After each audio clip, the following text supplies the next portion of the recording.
रामकृष्ण हरी माऊली. सध्या आपण पंढरपूरमध्ये उपस्थित आहोत आणि माझ्यासोबत रामगिरी महाराज उपस्थित आहेत. त्यांच्याशी आपण जाणून घेणार आहोत वारीबद्दल, जी सेवा इथे सुरू आहे वारकऱ्यांची त्याच्याबद्दल त्यांच्याशी जाणून घेणार आहोत आणि वारीबद्दल त्यांचं मत काय, ते कुठल्या दृष्टीने वारीकडे बघतात हे सुद्धा आपण त्यांच्याकडून जाणून घेऊया.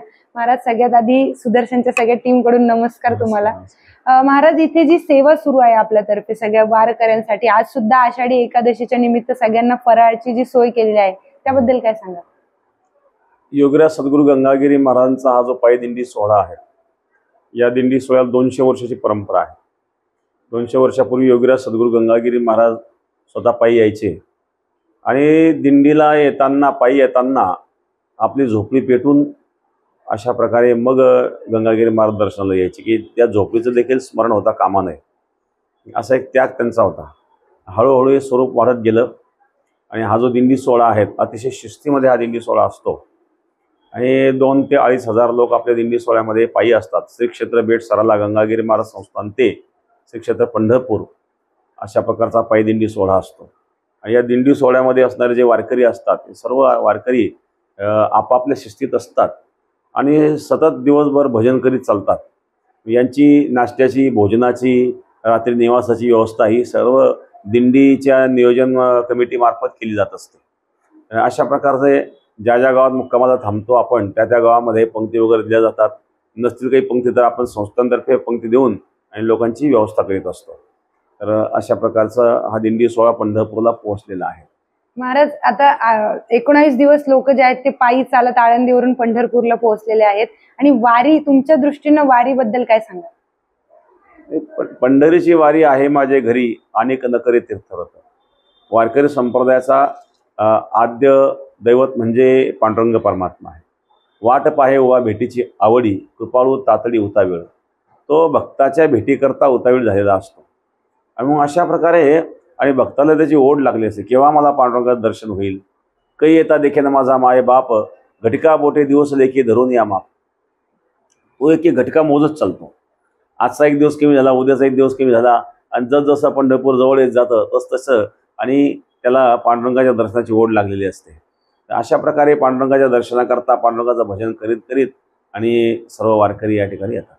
महाराज, तरुण पिढी जी आहे सध्या ती ड्रग्सच्या आहारी जाते किंवा मद्यप्राशन करण्याचं प्रमाण आता तरुण पिढीमध्ये वाढलेलं आहे. अध्यात्माचं प्रमाण एकंदरीतच कमी झालेलं आहे आणि धर्मजागरणाचा जो प्रसार प्रचार आहे तो तेवढ्याचा तरुण पिढीत जाणवत नाही. त्याबद्दल काय सांगाल?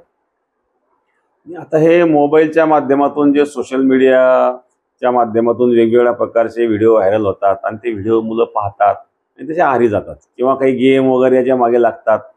तर जीवनामध्ये समाधान प्राप्त करण्याकरता अध्यात्माशिवाय पर्याय नाही, परमार्थाशिवाय पर्याय नाही. आणि मग अशा प्रकारे ह्या जी दिंडी सोहळे असतात हे त्या जनजागृती करताच असतात. तर चांगल्या प्रकारे जनजागृती आता आपल्या गंगागिरी महाराज संस्थांतर्फे तर खूप चांगल्या प्रकारे जनजागृती चालू आहे. आपल्या दिंडी सोहळ्यामध्ये जवळजवळ 80% तरुण आहेत. आता आपला जे काही कार्यक्रम होतात त्या कार्यक्रमामध्ये तरुणांची संख्या जास्त असते. तर हे सर्व जी महाराज मंडळी आहे त्यांची जबाबदारी आहे की अशा प्रकारे आपण या सर्व समाजाला जागृत करावं. महाराज, हिंदू धर्म जर समजून घ्यायचा असेल तरुणांनी सुरुवात कुठून केली पाहिजे? तरुणांनी सुरुवात म्हणजे कमीत कमी आपले जे भगवद्गीता सारखे ग्रंथ वाचले पाहिजे. भगवद्गीता वाचल्यानंतर आपल्या मनामध्ये असणाऱ्या अनेक प्रकारच्या समस्या आपोआप दूर होतात. महात्मा गांधी सुद्धा आणि त्यांचे विचार व्यक्त करताना सांगायचे की मला ज्या ज्या वेळेस समस्या यायच्या त्यावेळी मी गीता वाचायचो आणि माझ्या समस्या दूर व्हायच्या. तर त्या भगवद्गीतेचा मराठीमध्ये अर्थ संत ज्ञानेश्वर महाराजांनी ज्ञानेश्वरीसारखा एक भव्य ग्रंथ निर्माण केला. वारकरी संप्रदायाचे अनेक काही ग्रंथ संपदा आहेत. तर विद्यार्थ्यांनी, मुलांनी किंवा इतर सर्व लोकांनी ते वाचावी. ते वाचल्यानंतर आपण जीवनामध्ये कसं वागावं हे त्यांना कळेल आणि त्या मार्गाने लागल्यानंतर त्यांना एक समाधान मिळेल. महाराज, तुमच्या मार्फत एक खूप मोठा सप्ताह केला जातो जो की अवघ्या म्हणजे भारत देशात एक सगळ्यात मोठा सप्ताह म्हणून ओळखला जातो. त्याबद्दल माहिती सांगा. योगीराज सद्गुरू गंगागिरी महाराजांचा यावर्षी होणारा जो सप्ताह हा 177वा सप्ताह आहे. म्हणजे 177 वर्षापासून ही परंपरा चालत आलेली आहे. भव्य अशा प्रकारची परंपरा आहे. या सप्ताहाला 7 दिवसामध्ये जवळजवळ 20 ते 25 लाख लोक येऊन जातात आणि एवढ्या सर्व लोकांची भोजनाची व्यवस्था सुद्धा त्या ठिकाणी सप्ताह कमिटीच्या मार्फत केली जाते.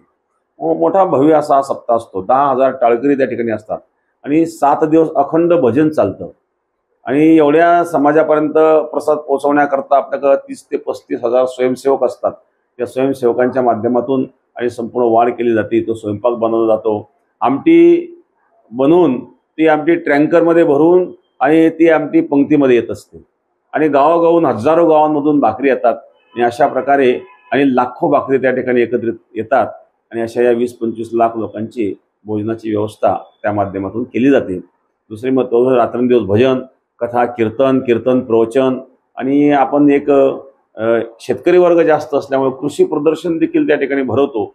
या कृषी प्रदर्शनाच्या माध्यमातून नवीन टेक्नॉलॉजी, अत्याधुनिक टेक्नॉलॉजी आपली कृषीच्या बाबतीत जे आलेली आहेत ते सर्व शेतकऱ्यांना त्या ठिकाणी पाहायला मिळतं, खरेदी करायला मिळतं किंवा त्यावेळेला खरेदी आपण करू शकलो नाही, नंतर संपर्क करून आपण त्या दुकानदाराशी संपर्क करून ते वस्तू नंतर घेऊ शकतो. अशा प्रकारचे कृषी प्रदर्शन देखील त्या ठिकाणी होत असतं. शेतकऱ्यांचा तुम्ही विषय काढला म्हणून महाराष्ट्र सध्या शेतकऱ्यांच्या आत्महत्येत क्रमांक 1चा आता पल्ला गाठलेला आहे. शेतकऱ्यांच्या आत्महत्या महाराष्ट्रात इतक्या का वाढत चाललेल्या आहेत आणि शासनाने काय याच्यासाठी पावले उचलली पाहिजेत? शेतकऱ्यांनी आत्महत्या करू नये. जीवनामध्ये प्रतिकूलता अनुकूलता या गोष्टी चालू असतात. शासनाच्या पद्धतीने सहकार्य करीत असतं, परंतु आत्महत्या हा काही पर्याय नसतो. आणि म्हणून कधी कधी जास्त पाऊस झाला किंवा कमी पाऊस झाला, सरकार त्यांच्या पद्धतीने मदत करतं, पण शेतकऱ्यांना सरकारने केलेल्या मदतीवर काही संसार चालतो असं नाही आहे. ती तात्पुरती मदत असते.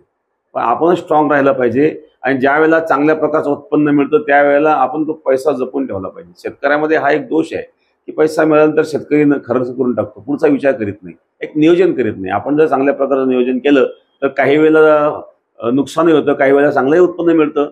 त्याचा बॅलन्स ठेवण्याचा शेतकऱ्यांनी प्रयत्न करावा आणि आत्महत्याचा मार्ग अवलंबू नये. याला अध्यात्मातून काही मार्ग काढता येईल का?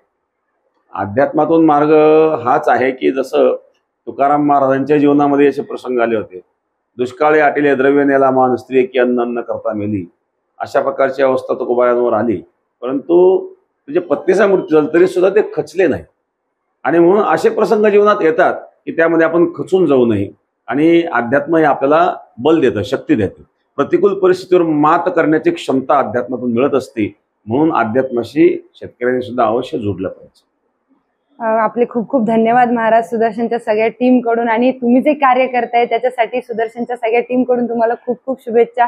तर हे होते माझ्यासोबत रामगिरी महाराज, जे की याची देही याची डोळा असा एक मोठा सप्ताह यांच्यातर्फे ऑर्गनाईज केला जातो आणि हा सप्ताह भारतातला सगळ्यात एक मोठा सप्ताह म्हणून याची गिनती सुद्धा केली जाते.